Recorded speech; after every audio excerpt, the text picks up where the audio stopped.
मोक्षदा एकादशी।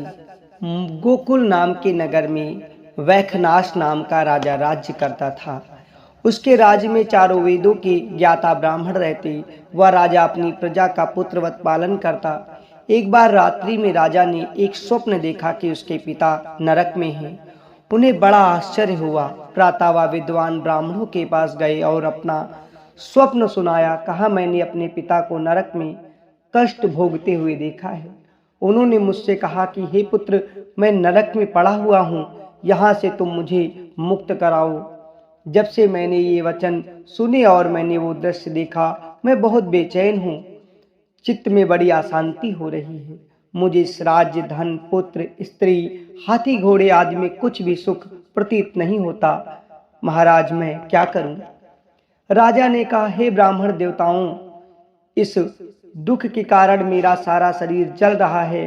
अब आप कृपा करके कोई तप, दान, व्रत आदि का उपाय बताएं, जिससे मेरे पिता को मुक्ति मिल जाए, वो कष्टों से छुटकारा पा जाएं।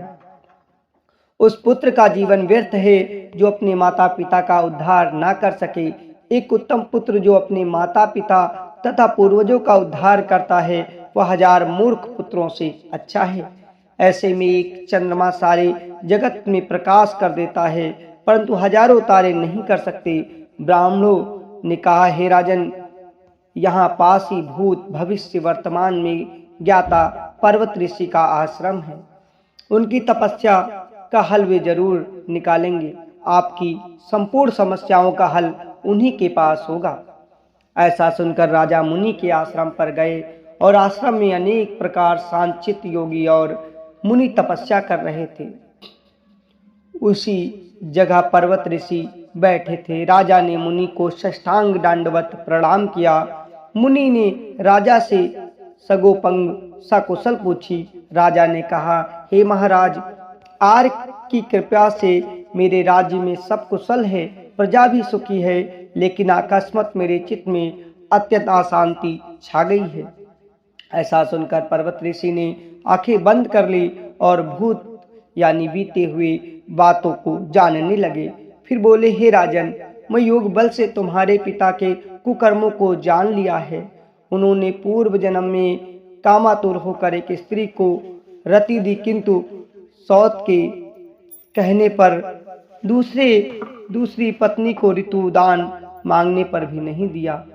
उसी पाप कर्म के कारण तुम्हारे पिता को नरक में जाना पड़ा है। तब राजा ने कहा, उसका कोई उपाय तो होगा मुनि। मुनि बोले, हे राजन, आप मार्गशीर्ष एकादशी का उपवास करें और उस व्रत के पुण्य को अपने पिता को संकल्प कर दें। इसके प्रभाव से आपके पिता की अवश्य नरक से मुक्ति हो जाएगी। मुनि के ये वचन सुनकर राजा महल में आया और मुनि के कहने के अनुसार कुटुंब सहित मोक्षदा एकादशी का व्रत किया। इसके उपवास का पुण्य अपने पिता को अर्पित कर दिया। इसके प्रभाव से उसके पिता मुक्त हो गए और स्वर्ग में चले गए और स्वर्ग में जाते हुए पुत्र से कहने लगे, हे पुत्र, तेरा कल्याण हो। यह कहकर वो स्वर्ग को प्रस्थान कर गए। स्वर्ग अर्थात विष्णु का लोक वैकुंठ।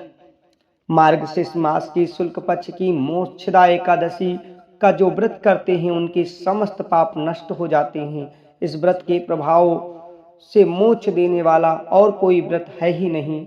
इस दिन गीता जयंती मनाई जाती है। साथ ही यह धर्मास की एकादशी कहलाती है। अतः इस एकादशी का महत्व कई गुना और अधिक बढ़ जाता है। इस दिन से गीता पठन पाठन का अनुष्ठान आरंभ करें तथा प्रतिदिन थोड़ी थोड़ी गीता अवश्य पढ़ें तो भी बहुत अधिक लाभ होगा। इसी दिन को गीता जयंती भी कहा जाता है। भगवान श्री कृष्ण ने अर्जुन को इसी दिन गीता का ज्ञान दिया था। एकादशी की व्रत कहानी और कथा सुनने, पढ़ने और सुनाने वाले के भी कष्ट दूर होते हैं। अतः व्रत कहानी को अपने पास पड़ोसी मित्रों, दोस्तों, जिसे भी आप जानते हैं कि भगवान में आस्था है, उसे सुनाएं। आपका भी कल्याण होगा और भगवान विष्णु का प्रचार प्रसार करने वाले यानी उनकी कल्याणकारी तत्वों को बताने वाले का भी कल्याण होगा। श्री हरि विष्णु की जय। श्री विष्णु सुनिए विनय, सेवक की चितलाए, कीरत कुछ वर्णन करूं, दीजे ज्ञान बताए। जय राधे।